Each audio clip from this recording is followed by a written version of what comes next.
I had an experience some years ago. I think it was in 1990, August of 1990. It happened to be with my wife. We had the good fortune of spending 6 days in the Boundary Waters together, and it happened to fall over her birthday, which is August 8th.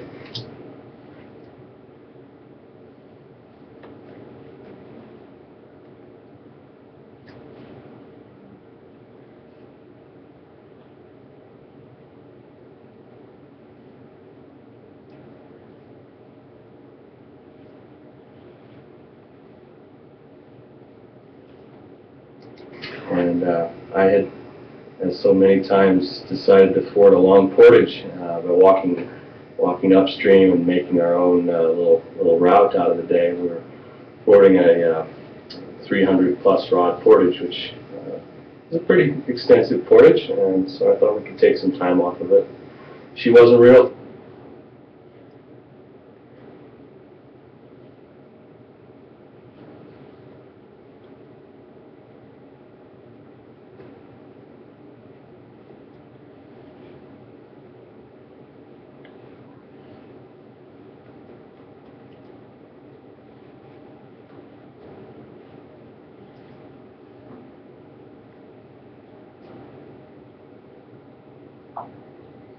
Comfortable with that situation, but we agreed to follow on and do it. And we happened to be going upstream on the Basswood River instead of downstream, and I didn't realize that until we had kind of gotten into it and committed.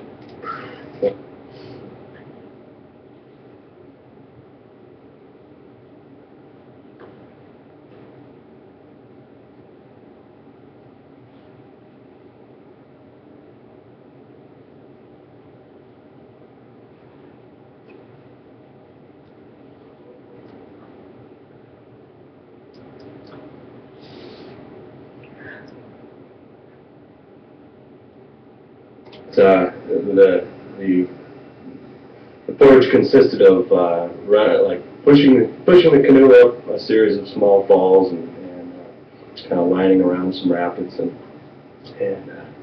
we made our way. At some points had to take bags out of the canoe and fishing rods and whatever else miscellaneous gear that we had.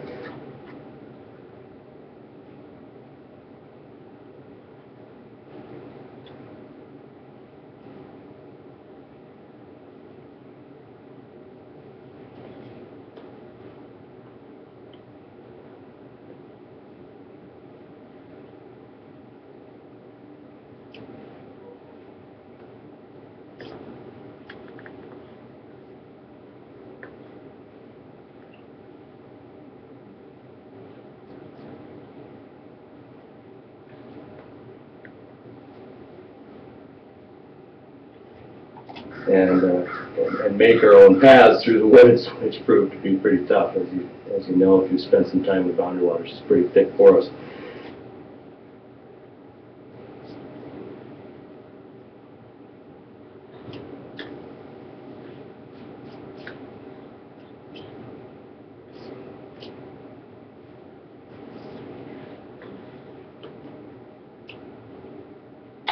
And as we made our way through, I'd go up maybe 50 rods or so, and with the canoe, and then come back and see how Amy's progress was. And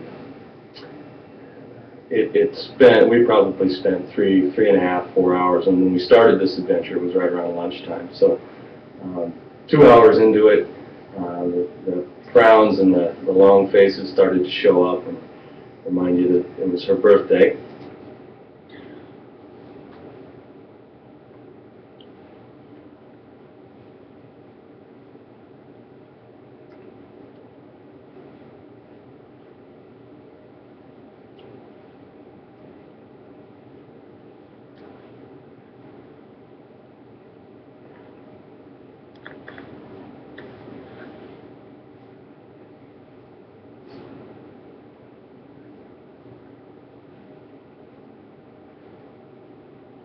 And as we neared the end, the tears started to flow a little bit.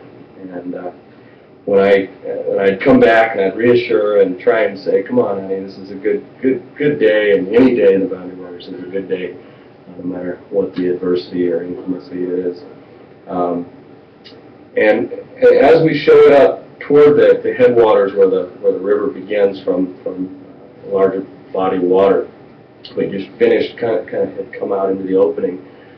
There was a lot of relief and kind of soothing wounds in the water, kind of scratched up and so on and so forth. And we're just sitting silently and just kind of soaking it all in as we rested before we make our way out into the big water.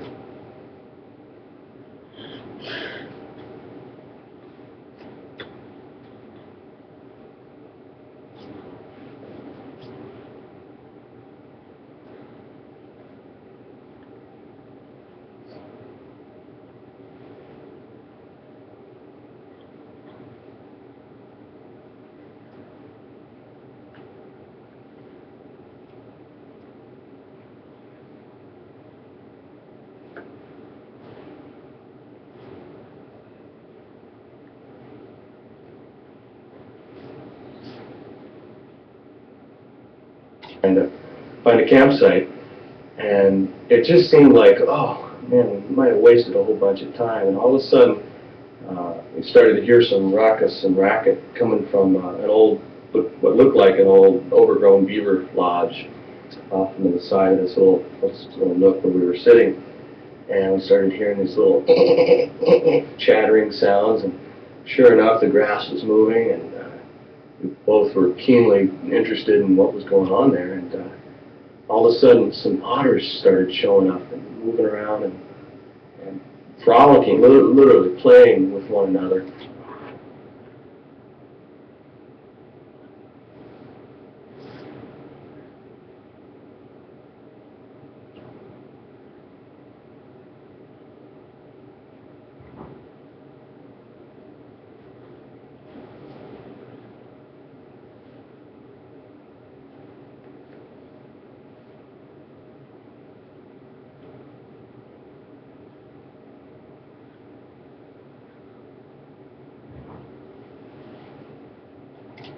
On top of the beaver lodge and around, and then they didn't know we were there at first, and then we kind of decided, we started moving around, and then they realized we were there, and didn't seem fearful or intimidated by our presence at all. We couldn't have been more than, I don't know, 30 yards away from them. We were pretty close to them, so we could watch them. So we decided it was time to move on, and we had some really, we kind of felt like that was a neat way to end that trying experience.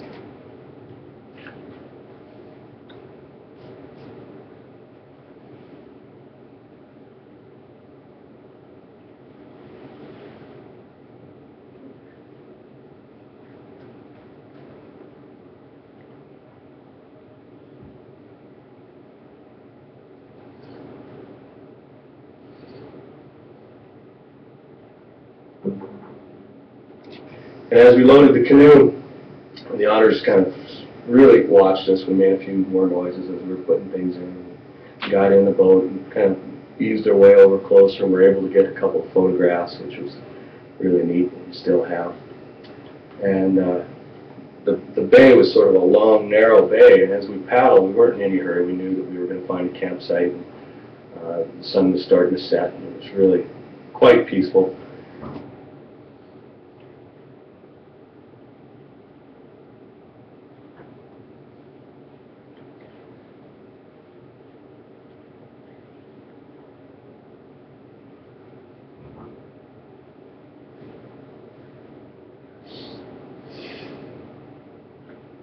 And as we paddled, we continued to look back and watch the otters, and it was just amazing. The three of them, it was as if they were escorting us out of the bay and kind of saying farewell.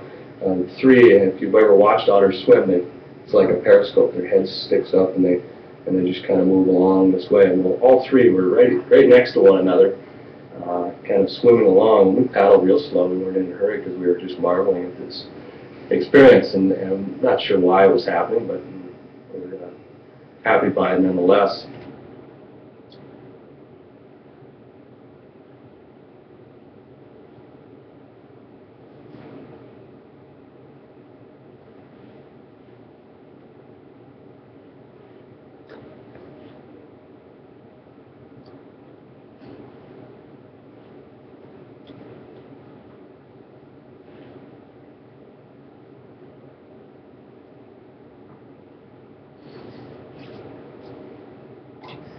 And as we just about turned around the corner, we looked back and there was a big sloping piece of granite, a rock of some sort that was there, and the otters all climbed up on that, and three of them sat. The three otters that were watching us sat and just kind of, it was like they were just watching, and if they had, the will to do, they were saying, have a good day, let the rest of the day be what it may, and be good.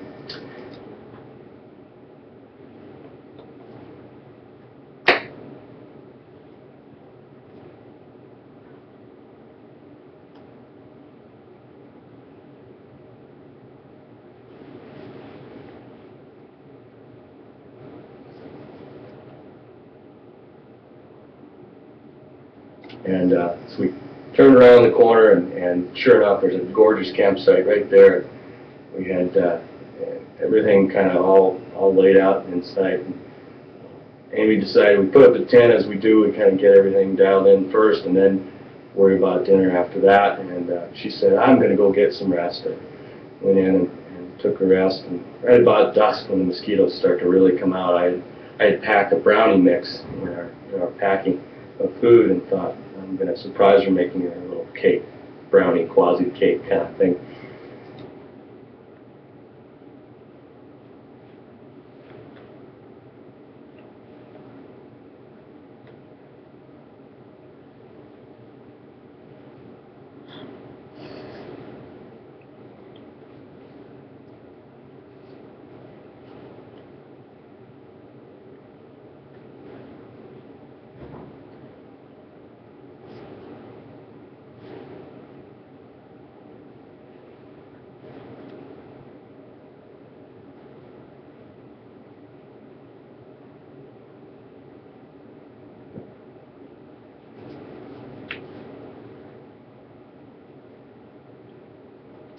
And as I thwarted mosquitoes and tried to make this cake on a sputtering stove, and a little fire on top of the pot lid, and had the baking kind of thing going on, I was just absolutely overwhelmed by mosquitoes. I mean, it was just one of those nights where mosquitoes are just as thick as you can ever imagine.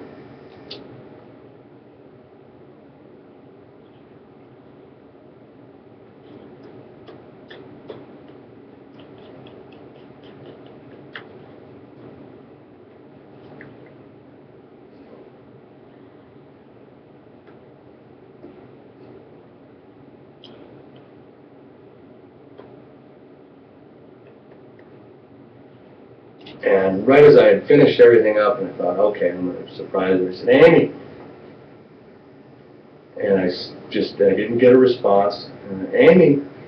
No response. I thought, okay, I'll just start singing Happy Birthday. And as I cracked into Happy Birthday, I just started singing the same little birthday ditty as I walked over, and I got to the vestibule of the tent, thought I heard something, stopped singing, and sure enough, there was, she snored away, and so the birthday adventure ended in that way. But